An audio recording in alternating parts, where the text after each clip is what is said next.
Hey, welcome to another episode of the Bookshelf Podcast.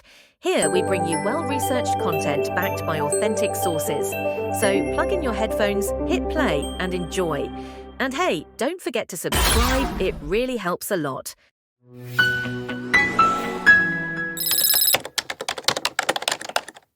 Welcome to another deep dive.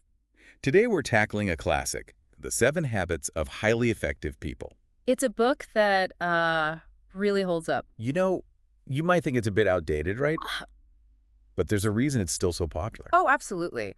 Covey's insights are, well, they're timeless. He wasn't about those quick fixes.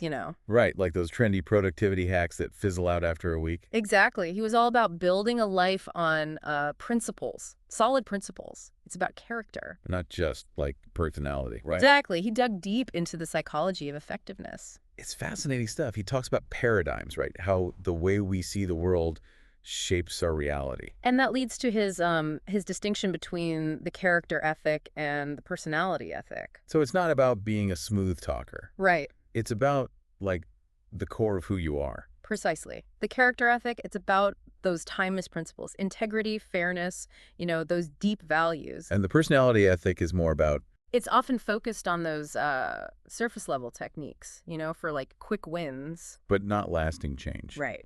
So Covey's saying it's more about who you are, not just how you appear. And this ties into what he calls the maturity continuum. Oh, yeah, the idea that we move from, like, dependence to independence and then to interdependence. Exactly. It's recognizing that true effectiveness, it comes from working together, leveraging our strengths. Love that. Like that saying, if you want to go fast, go alone. Yeah. If you want to go far, go together. Perfect. Now, before we dive into the habits, there's this foundational idea, the abundance mindset. Oh, yeah. Huge these days, right? It's everywhere. It is. But Covey, he didn't just, tell us to think positively. Who went deeper? Much deeper.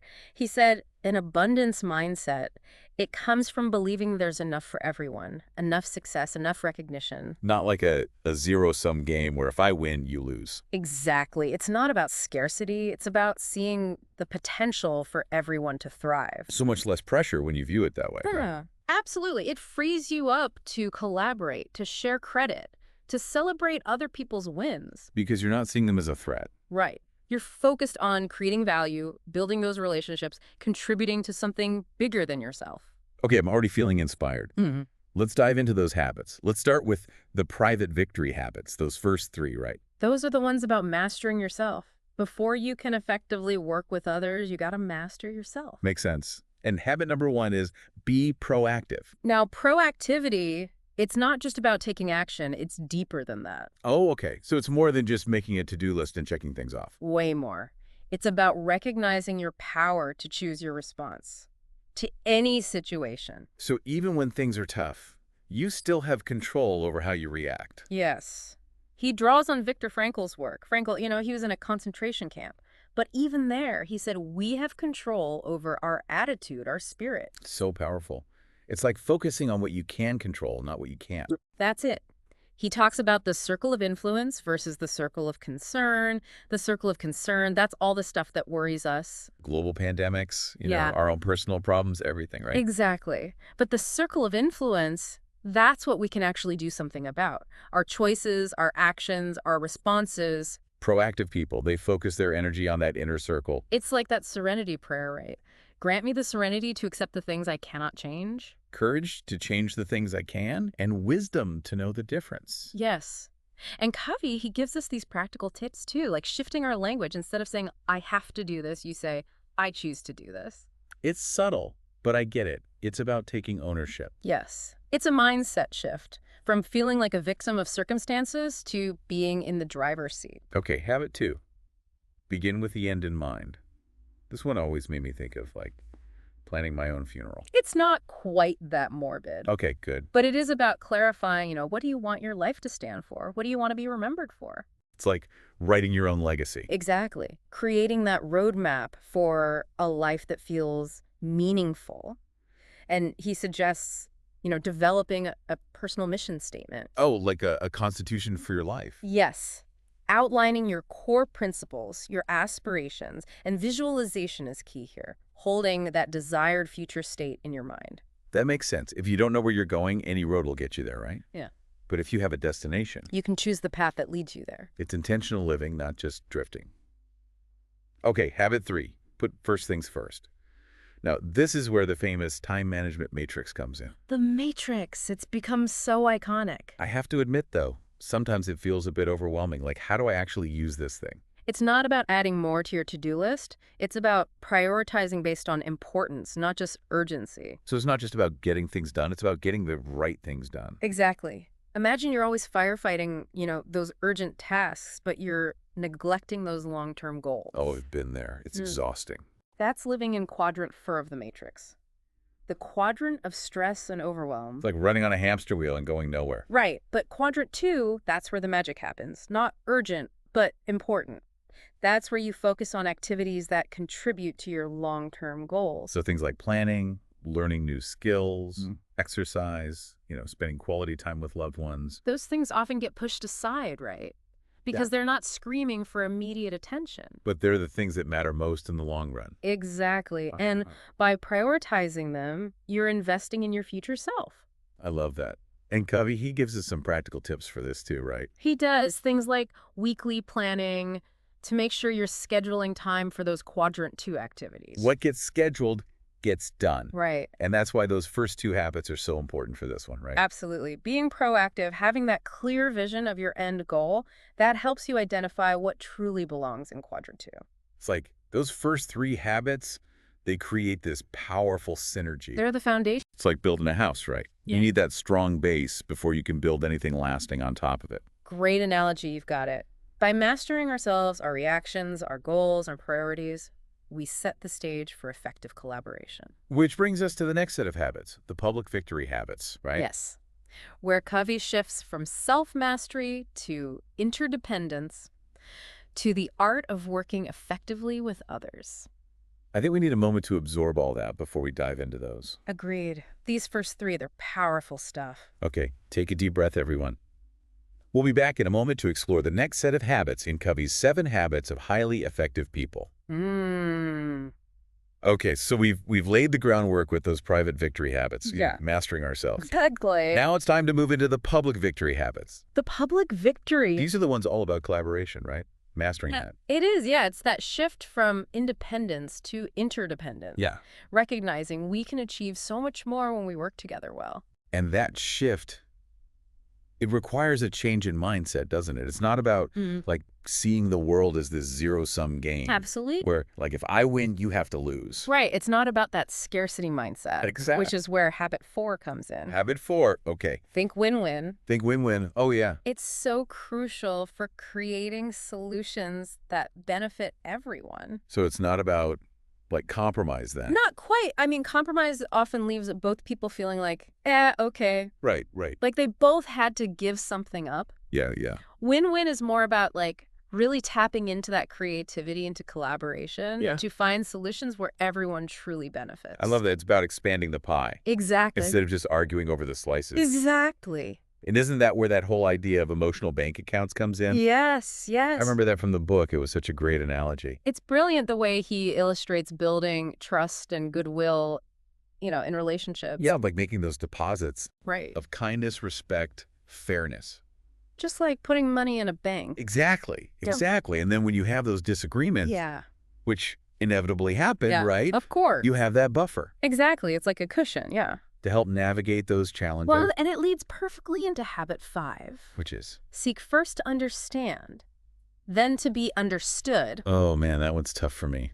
It is for a lot of us. I'm such a quick thinker, Yeah. I'm already jumping in with solutions before I've even, really listened It's so common. to what the other person is saying. Right. Especially in our fast-paced world, It's like I'm already formulating my response while they're still talking. But Covey says, truly understanding the other person's point of view, Yeah. it's essential Yeah. before we can even communicate our own effectively. He calls it diagnose before you prescribe. Yes. I love that it's like you wouldn't want a doctor to just, Throw medicine at you. throw medicine at you. Yeah. Before they'd even, taken your temperature. Exactly. Or even listen to, what your symptoms are. Exactly. So we need to approach conversations with that same kind of, care, Yeah. and attention. And that's where empathetic listening comes in. Empathetic listening, yes. It's not just waiting for your turn to speak. Right.